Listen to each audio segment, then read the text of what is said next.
जय हिंद दोस्तों, मैं अरविंद कुमार लालगंज मां क्लासेस से। लेक्चर 5 है भारतीय राज्य व्यवस्था का, जिसमें भारतीय संविधान के निर्माण के बारे में बात करेंगे। पिछले 4 लेक्चर में हमने भारतीय संविधान के निर्माण की बेसिक जानकारी को देखा है और आज भारतीय संविधान के निर्माण की पूरी प्रक्रिया को जानेंगे, कैसे हमारे संविधान का निर्माण किया गया। याद हो दोस्तों, आपको पिछले लेक्चर में हमने बताया था कि भारतीय लोगों को संविधान बनाने की अनुमति ब्रिटिश सरकार के द्वारा किस आंदोलन के द्वारा प्राप्त हुई थी। वो आंदोलन व्यक्तिगत सत्याग्रह आंदोलन था, जिसके द्वारा ब्रिटिश सरकार ने पहली बार भारतीयों को संविधान बनाने की अनुमति प्रदान की। और इस घटना के बाद मार्च 1942 में भारत में एक प्रस्ताव आता है क्रिप्स मिशन भारत आया। और ये क्रिप्स मिशन भारत आया मार्च 1942 में। और इस क्रिप्स मिशन को ब्रिटेन के प्रधानमंत्री विंस्टन चर्चिल के द्वारा भेजा गया था, जिसमें ब्रिटेन के द्वारा भारतीयों को संविधान में क्या अधिकार देने हैं, इस प्रस्ताव में इसका उल्लेख था। किंतु इसे भारतीयों ने क्रिप्स मिशन को अस्वीकार कर दिया और गांधी जी के द्वारा क्रिप्स मिशन को पोस्ट डेटेड चेक कहा गया और पंडित जवाहरलाल नेहरू के द्वारा इसे दिवालिया बैंक की संज्ञा दी गई। और यह क्रिप्स मिशन एक सदस्यीय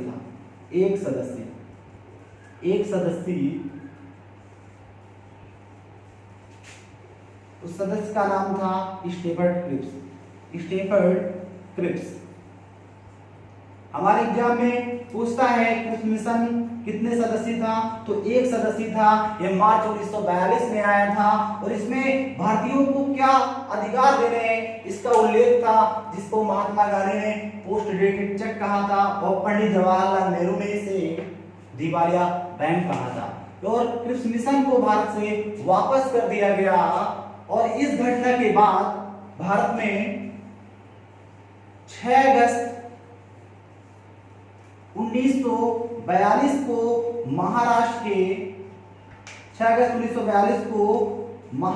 के ग्वालियर टैंक में कांग्रेस के अधिवेशन में एक आंदोलन का प्रस्ताव पारित किया गया। उस आंदोलन का नाम था भारत छोड़ो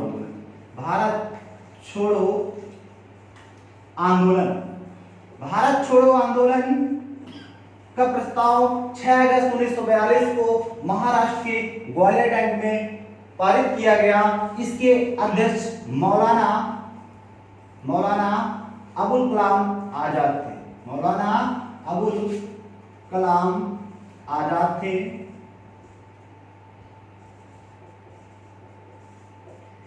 दोस्तों, ये हमारे एग्जाम में पूछता है कि भारत छोड़ो आंदोलन का प्रस्ताव किसके द्वारा पारित किया गया था, तो मौलाना अबुल कलाम आजाद के द्वारा यह प्रस्ताव पारित किया गया था। मौलाना अबुल कलाम आजाद स्वतंत्र भारत के पहले शिक्षा मंत्री भी बनते हैं। और इनसे क्वेश्चन और भी आता है कि सबसे अधिक समय तक कांग्रेस की अध्यक्षता किसने की थी, तो ये भी आपका आंसर बताना है कि मौलाना अबुल कलाम आजाद थे, जिन्होंने कांग्रेस की सबसे अधिक समय तक अध्यक्षता की थी। और भारत छोड़ो आंदोलन का प्रस्ताव भी इन्हीं के द्वारा 6 अगस्त 1942 को पारित किया गया था महाराष्ट्र के ग्वालियर टैंक से। और ये सबसे कम उम्र के ऐसे व्यक्ति थे जो कांग्रेस की अध्यक्षता की थी। और 6 अगस्त के बाद अगला 8 अगस्त 1942 को महाराष्ट्र के ग्वालियर टैंक से भारत छोड़ो आंदोलन की शुरुआत की गई। और महात्मा गांधी ने इसी आंदोलन के दौरान एक नारा दिया, करो या मरो का नारा दिया। और लाल बहादुर शास्त्री के द्वारा मरो नहीं मारो का नारा दिया गया था। और ये आंदोलन की जब बात ब्रिटिश सरकार को पता चलती है तो ब्रिटिश सरकार ने इस आंदोलन की सभी क्रांतिकारी नेताओं को रोकने के लिए 9 अगस्त 1942 को ऑपरेशन जीरो आवर चलाया। ऑपरेशन जीरो आवर चलाया, जिसके द्वारा सभी क्रांतिकारी नेताओं को गिरफ्तार किया गया, जिससे ये आंदोलन सफल ना हो पाया।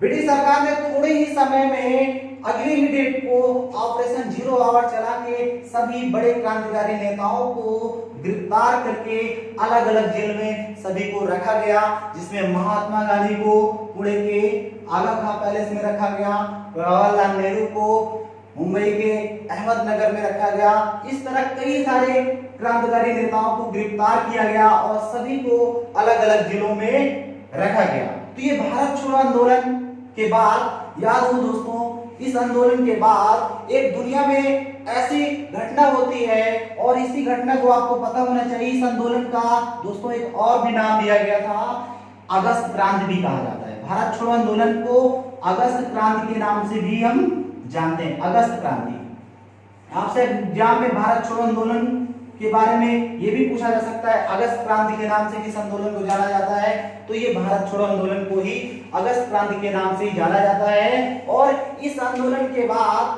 दुनिया में एक ऐसी घटना होती है जिसकी किसी ने परिकल्पना नहीं की थी। वो घटना आपको पता होना चाहिए कि इस समय द्वितीय विश्व युद्ध चल रहा था, जिसमें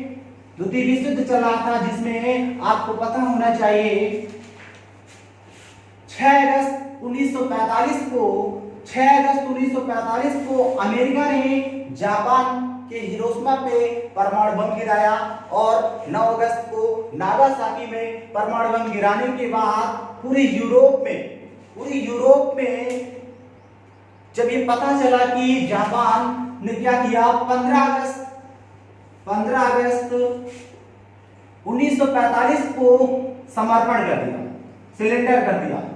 और एक समय आता है द्वितीय विश्व युद्ध के बाद, जब समाप्ति हुई द्वितीय विश्व युद्ध की, कई समझौते के बाद द्वितीय विश्व युद्ध की समाप्ति हुई और पूरे यूरोप में आर्थिक मंदी आ गई, जिसमें सबसे अधिक प्रभावित हुआ ब्रिटेन प्रभावित हुआ। और ब्रिटेन के पास ब्रिटेन का जो अधिकार क्षेत्र थे, जहां पे जिन देशों में ब्रिटेन का अधिकार था, उन देशों के लिए बजट नहीं हो पाया और जिसके कारण भारत को आजाद करने का मन में प्रस्ताव आया। और साथ में 1945 में ही 24 अक्टूबर 1945 को ही संयुक्त राष्ट्र संघ की स्थापना की कर दी गई, यूएनओ की स्थापना हुई। 24 अक्टूबर 1945 को संयुक्त राष्ट्र संघ की स्थापना की गई। कुल 50 देशों ने हस्ताक्षर किए और लास्ट में एक और भी देश आता है जिसका नाम होता है पोलैंड, जिससे कुल देशों की संख्या 51 हो गई। 51 देशों ने मिलकर संयुक्त राष्ट्र संघ की स्थापना कर दी 24 अक्टूबर 1945 को, क्योंकि विश्व में शांति बनी रहे, विश्व में शांति, सुरक्षा और विकास को देखते हुए यूएनओ की स्थापना की गई। और यूएनओ के दबाव से ही ब्रिटेन में यह दफ्तर बनाया गया कि देशों में आपका अधिकार है, उन्हें आजाद कर दिया जाए, उन्हें स्वतंत्र कर दिया जाए। यूएनओ के दबाव के कारण ब्रिटेन में ये बात पता चलती है। और आपको दोस्तों याद होगा 1945 में ही ब्रिटेन में चुनाव होता है। चुनाव के दौरान आपको पता होना चाहिए दुनिया की सबसे प्राचीन जो पार्टी है, आपको पता होना चाहिए लेबर पार्टी। ब्रिटेन में लेबर पार्टी की सरकार बनती है और 1945 में जो ब्रिटेन के प्रधानमंत्री क्लेमेंट एटली बनते हैं। क्लेमेंट एटली वहां के प्रधानमंत्री बने और क्लेमेंट एटली ने अपने ही कैबिनेट से भारत में एक योजना भेजी थी, कैबिनेट मिशन योजना। दोस्तों याद होना चाहिए एक कैबिनेट मिशन योजना हमारे संविधान के निर्माण की सबसे अहम योजना है, जिसके द्वारा हमारे संविधान का निर्माण हुआ है। ये तो बेसिक चीजें हो गई, ये तो हमें पता ही होनी चाहिए। अब हम पढ़ेंगे कैबिनेट मिशन योजना के बारे में। कैबिनेट मिशन योजना क्या थी, कब आई, किसने भेजा, ये सारी चीजें आपको जानना है। तो ध्यान दीजिएगा, कैबिनेट मिशन योजना, कैबिनेट मिशन योजना, कैबिनेट मिशन योजना, कैबिनेट मिशन योजना को ब्रिटेन के प्रधानमंत्री क्लीमेंट एटली ने भेजा। एटली ने भेजा। याद हो दोस्तों, एक कैबिनेट मिशन योजना क्या थी? क्लीमेंट एटली ने अपने ही कैबिनेट के 3 सदस्यों को भारत भेजा था और ये इसी कारण इसका नाम कैबिनेट मिशन योजना रखा गया। और आपको याद होना चाहिए कैबिनेट मिशन योजना में 3 व्यक्ति कौन कौन से थे? इसमें पहले थे पैंथिंग लॉरेंस, पैंथिंग लॉरेंस। दूसरे व्यक्ति थे स्टेफर्ड क्रिप्स, स्टेफर्ड क्रिप्स। तीसरे व्यक्ति थे एबी अलेक्जेंडर, एबी अलेक्जेंडर। ये 3 व्यक्ति कैबिनेट मिशन को लेकर भारत आए। एक कैबिनेट मिशन योजना की डेट पूछी जाती है आपके एग्जाम में कि कैबिनेट मिशन योजना कब भारत पहुंची थी। तो याद हो आपको, सभी डेटों को आपको याद करना है। तो 19 फरवरी 1946 को 19 फरवरी 1946 को यह ब्रिटेन से भेजा गया। ब्रिटेन से भेजा गया। 24 मार्च 1946 को भारत पहुंचा। भारत पहुंचा। 19 फरवरी 1946 को ब्रिटेन से भेजा गया। 24 मार्च 1946 को यह भारत पहुंचा। 16 मई 1946 को यह पेश किया गया, दिल्ली में पेश किया गया। किसके सामने पेश किया गया?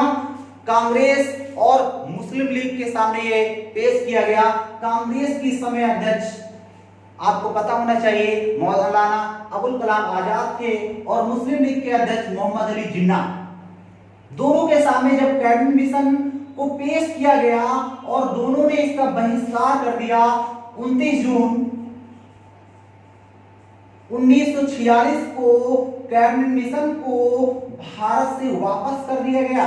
भारत से वापस कर दिया गया। तो दोस्तों याद होना चाहिए आपको कैबिनेट मिशन योजना किसने भेजा था? तो क्लीमेंट एटली ने भेजा था। और कब भेजा था? तो 19 फरवरी 1946 को यह ब्रिटेन से भेजा गया था। 24 मार्च 1946 को यह भारत पहुंचा था। 16 मई 1946 को यह दिल्ली में पेश किया गया। किसके सामने पेश किया गया? इस समय कांग्रेस के अध्यक्ष मौलाना अबुल कलाम आजाद थे और मुस्लिम लीग के अध्यक्ष मोहम्मद अली जिन्ना थे। दोनों के सामने ये पेश किया गया और दोनों ने इसका बहिष्कार करके 29 जून 1946 को भारत से वापस कर दिया गया। और कैबिनेट मिशन जो योजना थी ये 3 सदस्यीय थी। इसमें पहले सदस्य कौन थे? इसके अध्यक्ष कौन थे? तो पैंथिंग लॉरेंस इसके अध्यक्ष थे। स्टेफर्ड क्रिप्स आपको पता होना चाहिए ये व्यापार मंडल के अध्यक्ष थे। और एबी अलेक्जेंडर को नौसेना अध्यक्ष बना के भेजा गया था। ये 3 लोग कैबिनेट मिशन योजना को लेकर भारत आए, क्योंकि भारतीय लोगों को पता चल गया कि हमें अपने संविधान का निर्माण कैसे करना है। क्योंकि 1945 में ब्रिटेन में चुनाव हुए थे और उसमें एक कैबिनेट का गठन किया गया। और वैसे ही आपको याद होना चाहिए यहीं से भारतीय संविधान की शुरुआत हो जाती है। आपसे एग्जाम में पूछा जाता है कि भारतीय संविधान का निर्माण किस योजना के तहत हुआ है? तो कैबिनेट मिशन योजना के तहत। दोस्तों याद होना चाहिए क्वेश्चन, कई बार एग्जाम में आया है। अगर आपसे पूछ लिया जाए कि भारतीय संविधान का निर्माण किस योजना के तहत हुआ है, तो आपको बताना है कैबिनेट मिशन योजना के तहत हुआ है।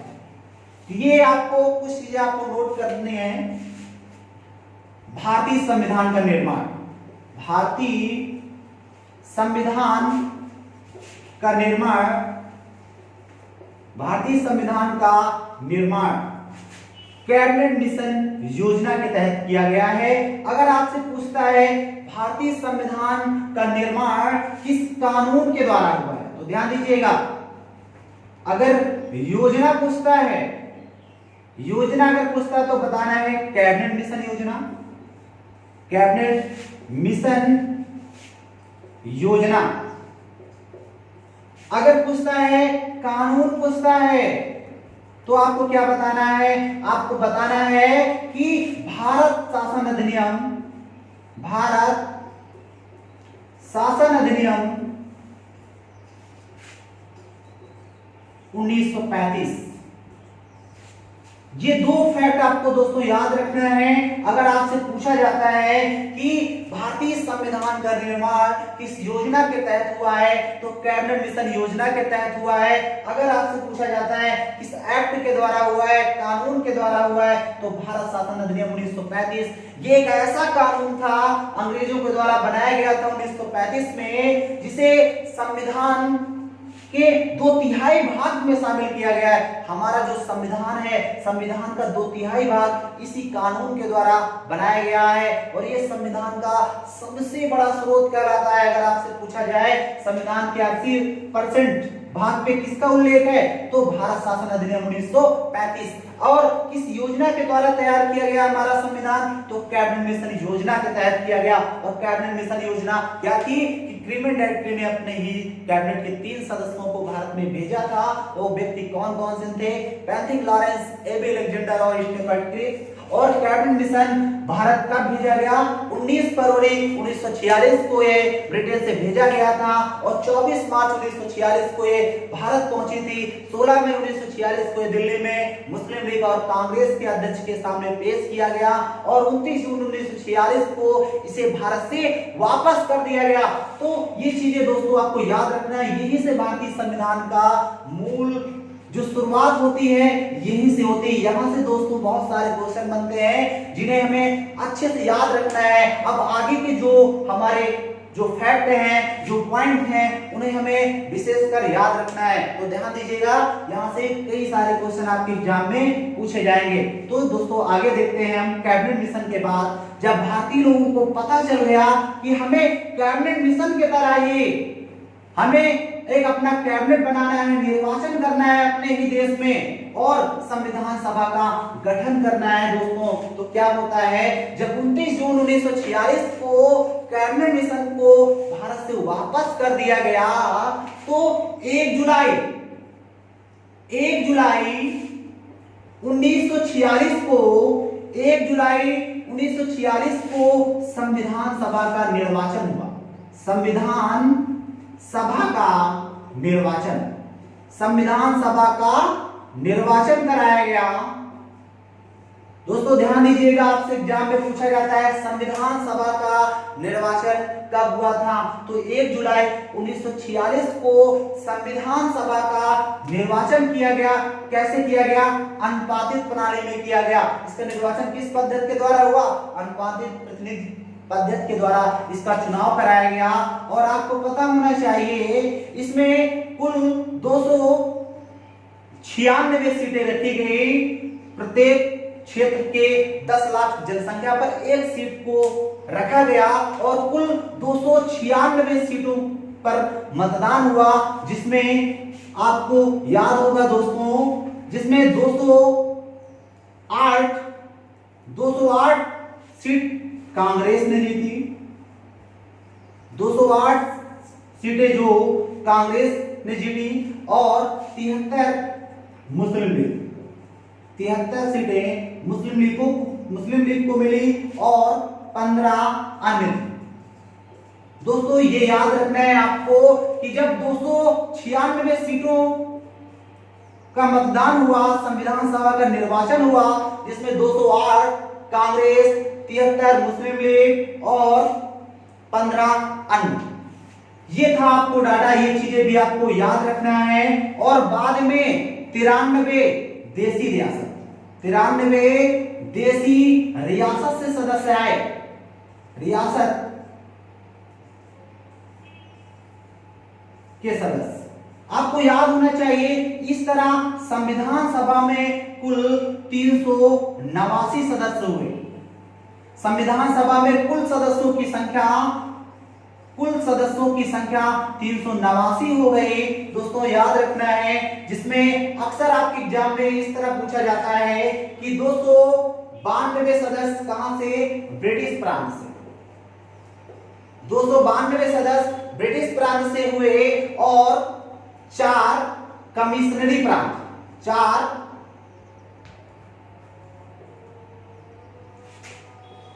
कमिश्नरी प्रांत से, 4 कमिश्नरी प्रांत से थे।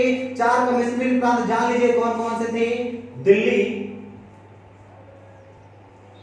बलूचिस्तान,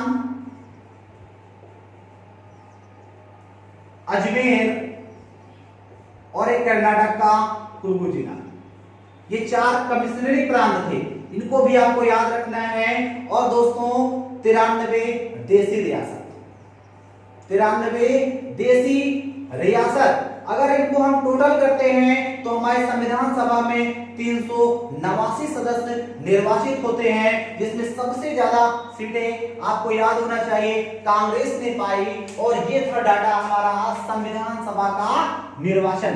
तो संविधान सभा का निर्वाचन जब जुलाई 1946 में हुआ तो कुल सदस्यों की संख्या कितनी हुई, 389 हुई, जिनमें से सबसे ज्यादा मत पाने वाली, सबसे ज्यादा सीटें पाने वाली पार्टी कौन सी थी, तो कांग्रेस पार्टी थी। और इस समय भारत का जो गवर्नर जनरल था वो चार्ल्स वेवेल था, चार्ल्स वेवेल।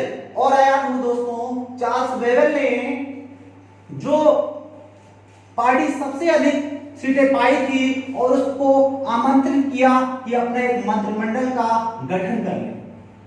तो याद हो दोस्तों, कांग्रेस जो सबसे अधिक मत पाई थी, कांग्रेस को चार्ल्स वेवेल ने आमंत्रित किया कि अपना एक आंतरिक मंत्रिमंडल का गठन कर ले। तभी दोस्तों याद हो आपको,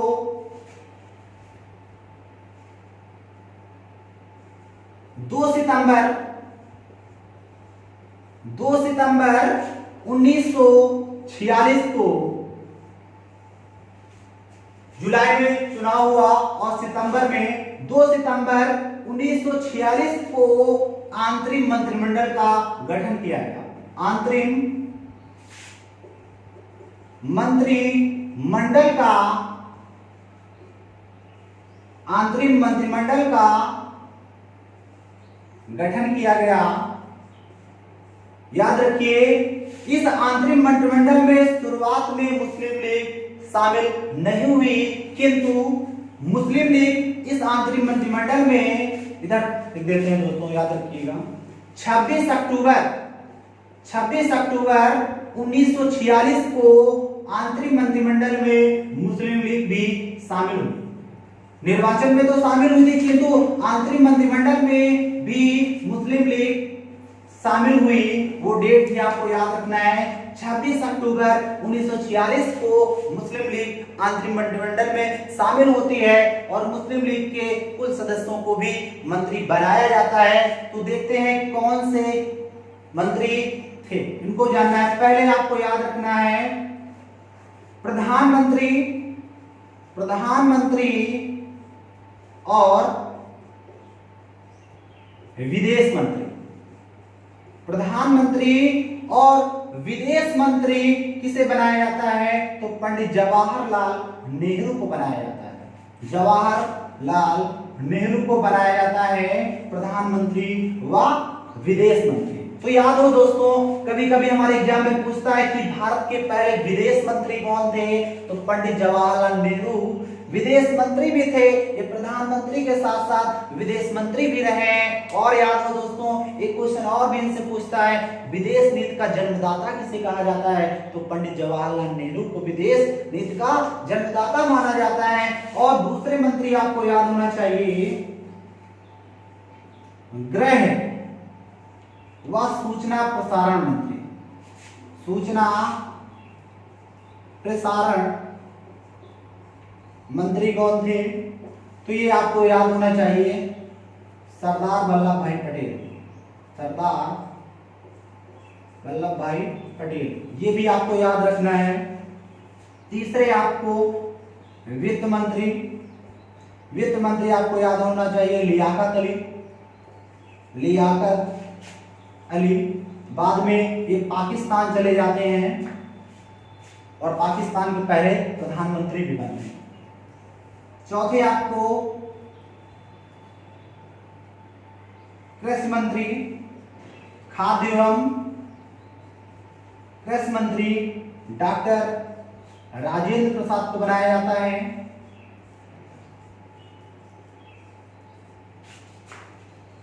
पांचवे आपको कानून मंत्री जोगेंद्र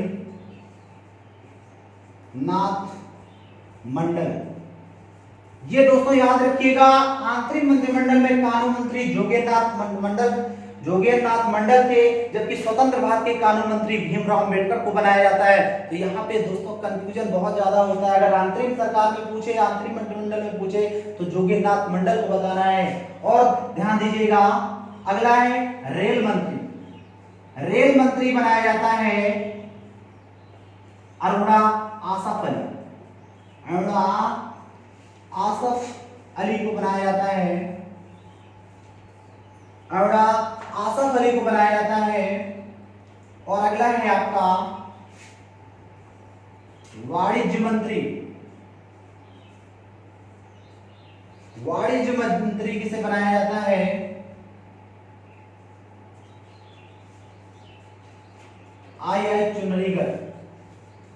चुनरीगर को बनाया जाता है। दोस्तों इधर लिख देते हैं, इसको नोट कर लीजिए।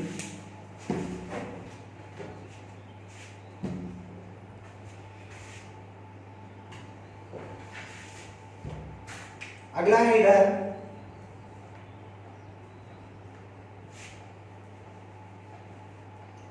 स्वास्थ्य मंत्री। स्वास्थ्य मंत्री बनाया जाता है गजनफर अली खान।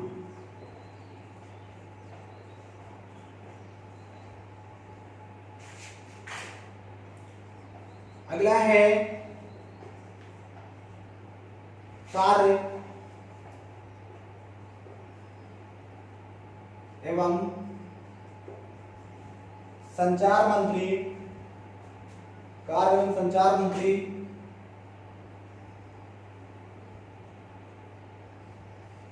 सीएच भाभा को बनाया जाता है। सीएच भाभा को बनाया जाता है। अगला है आपका संचार मंत्री। याद हो आपको, अब्दुल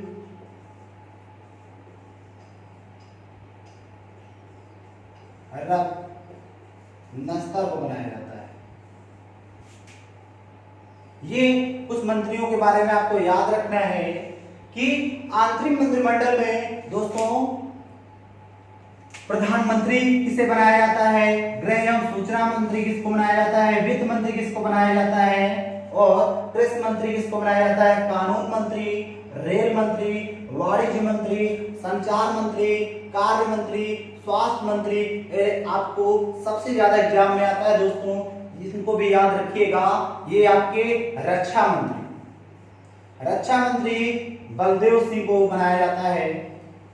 बलदेव सिंह। ये इतने मंत्रियों को आपको याद रखना है, हमारे एग्जाम में यहां से क्वेश्चन आते हैं, इनको आपको याद रखना है। याद रखने के बाद ये हमारा आंतरिक मंत्रिमंडल था, लेकिन इनके कार्य का कोई समय फिक्स नहीं किया गया।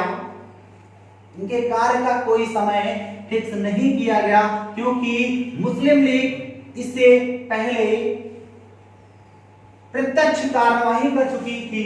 आपको याद हो दोस्तों, 16 अगस्त 1946 को 16 अगस्त 1946 को मुस्लिम लीग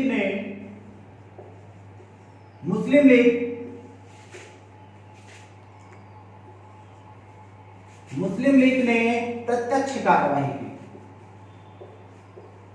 प्रत्यक्ष कार्यवाही कर दी।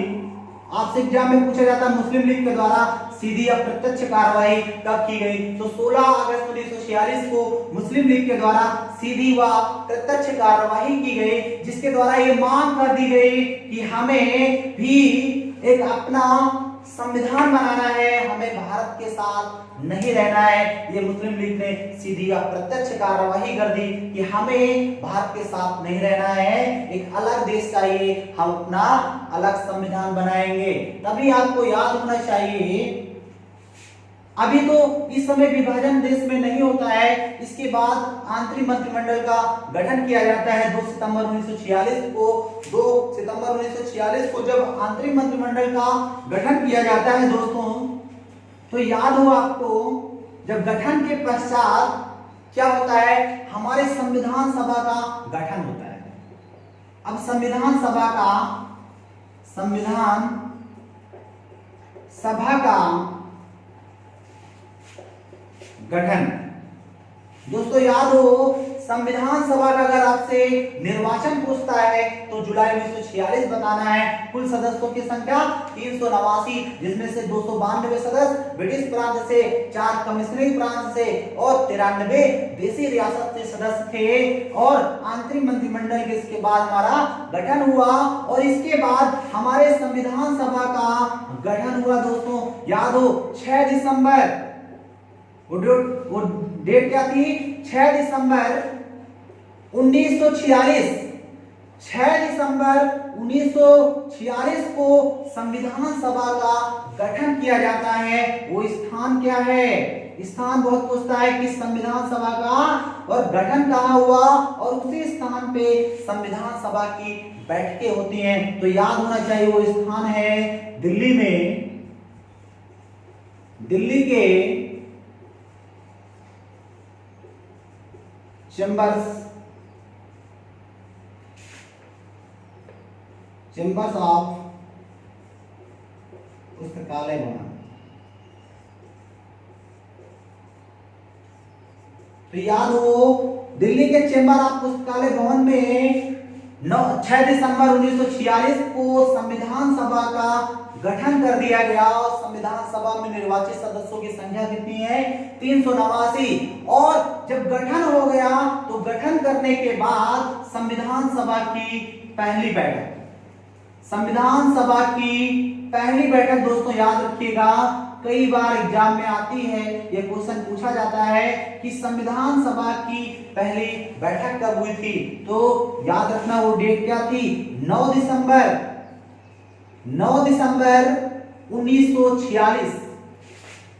9 दिसंबर 1946 को संविधान सभा की पहली बैठक होती है। और इस दिन अस्थायी अध्यक्ष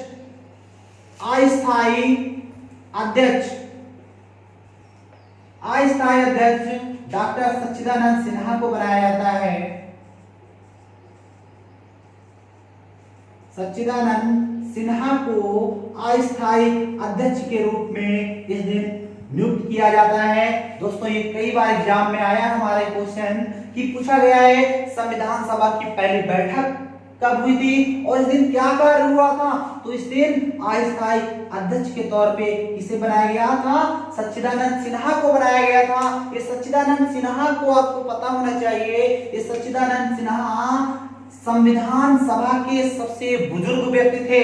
आपको पूछा जाता है संविधान सभा के सबसे बुजुर्ग व्यक्ति कौन थे, तो आपको बताना है 389 सदस्यों में से सबसे बुजुर्ग व्यक्ति कौन थे, तो सच्चिदानंद सिन्हा थे। ये पहली बैठक में इनको अध्यक्ष बनाया गया था। दोस्तों अब संविधान सभा की दूसरी बैठक, स्थान कहाँ पे बैठक हो रही है? दिल्ली के चेंबर ऑफ पुस्तकालय भवन में ये बैठक हो रही है। और दूसरी बैठक दोस्तों याद रखना है आपको, दूसरी बैठक 11 दिसंबर 1946, 11 दिसंबर 1946 उसी स्थान पे 11 दिसंबर 1946 को संविधान सभा की दूसरी बैठक हुई। और इस दिन क्या कार्य होता है आपको पता होना चाहिए दोस्तों। 11 दिसंबर 1946 को संविधान सभा का स्थायी अध्यक्ष डॉक्टर राजेंद्र प्रसाद को बनाया जाता है। ये वही दोस्तों एक कई बार क्वेश्चन में आया है, पेपर में पूछा गया है कि संविधान सभा का स्थायी अध्यक्ष कौन था? तो डॉक्टर राजेंद्र प्रसाद, जो भारत के पहले राष्ट्रपति होते हैं। तो ये चीज भी याद रखना है कि संविधान सभा की किस बैठक में डॉक्टर राजेंद्र प्रसाद को स्थायी अध्यक्ष बनाया गया था? तो 11 दिसंबर 1946 को संविधान सभा की दूसरी बैठक में डॉक्टर राजेंद्र प्रसाद को स्थायी अध्यक्ष के रूप में बनाया गया। और दोस्तों याद रखना एक और चीज है यहाँ से, उपाध्यक्ष। आपको पता होना चाहिए अध्यक्ष और उपाध्यक्ष जो पद बनाए जाते हैं कि शायद अध्यक्ष कभी अध्यक्षता में ना शामिल हो पाए, किसी कारणवश तबीयत खराब हो जाती है, अचानक कोई कार्य पड़ जाए, तो उपाध्यक्ष क्या करेगा? उस बैठक को कार्यभार को संभाल सके। तो इस वजह से आपसे पूछा जा सकता है कि संविधान सभा की दूसरी बैठक में उपाध्यक्ष किसे बनाया गया था? तो एस.सी. मुखर्जी को बनाया गया था। हरेंद्र कुमार मुखर्जी को बनाया गया था, एस.सी. मुखर्जी। तो ये नाम भी आपको साथ में याद रखना है कि संविधान सभा की दूसरी बैठक में अध्यक्ष डॉक्टर राजेंद्र प्रसाद को और उपाध्यक्ष एस.सी. मुखर्जी को बनाया गया था। दोस्तों अब संविधान सभा की तीसरी बैठक, संविधान सभा की तीसरी बैठक को देखेंगे। संविधान सभा की तीसरी बैठक, संविधान सभा की पहली बैठक 9 दिसंबर, दूसरी 11 दिसंबर, तीसरी 13 दिसंबर 1946 को। तो दोस्तों याद रखिएगा संविधान सभा की तीसरी बैठक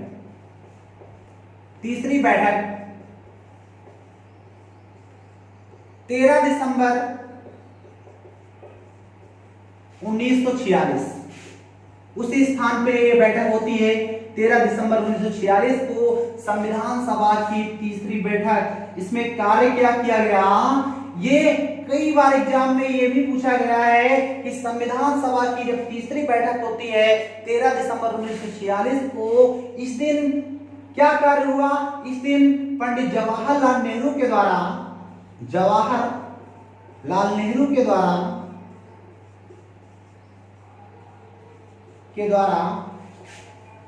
उद्देश्य प्रस्ताव पेश किया गया। उद्देश्य प्रस्ताव पेश किया गया। याद रहे दोस्तों, पूछा जाता है पंडित जवाहरलाल नेहरू के द्वारा उद्देश्य प्रस्ताव कब पेश किया गया? तो संविधान सभा की तीसरी बैठक में पंडित जवाहरलाल नेहरू के द्वारा उद्देश्य प्रस्ताव पेश किया गया। और ये उद्देश्य प्रस्ताव क्या था कि हमारे संविधान बनाने का उद्देश्य क्या है? यही उद्देश्य प्रस्ताव है कि संविधान बनाने का उद्देश्य क्या है। ये किसने दिया था? तो पंडित जवाहरलाल नेहरू ने दिया था। आगे चल के ये इनका दिया गया उद्देश्य प्रस्ताव आगे चल के हमारे संविधान के प्रस्तावना व उद्देशिका का रूप लेता है। और ध्यान दीजिए दोस्तों, एक लाइन और भी यहाँ याद रखना है कि ये पंडित जवाहरलाल नेहरू के द्वारा दिए गए उद्देश्य प्रस्ताव को संविधान सभा ने स्वीकार कब किया था? इस उद्देश्य प्रस्ताव को संविधान सभा के द्वारा उद्देश्य प्रस्ताव को स्वीकार किया गया 22 जनवरी 1947 को। 22 जनवरी 1947 को इस उद्देश्य प्रस्ताव को संविधान सभा ने स्वीकार कर लिया।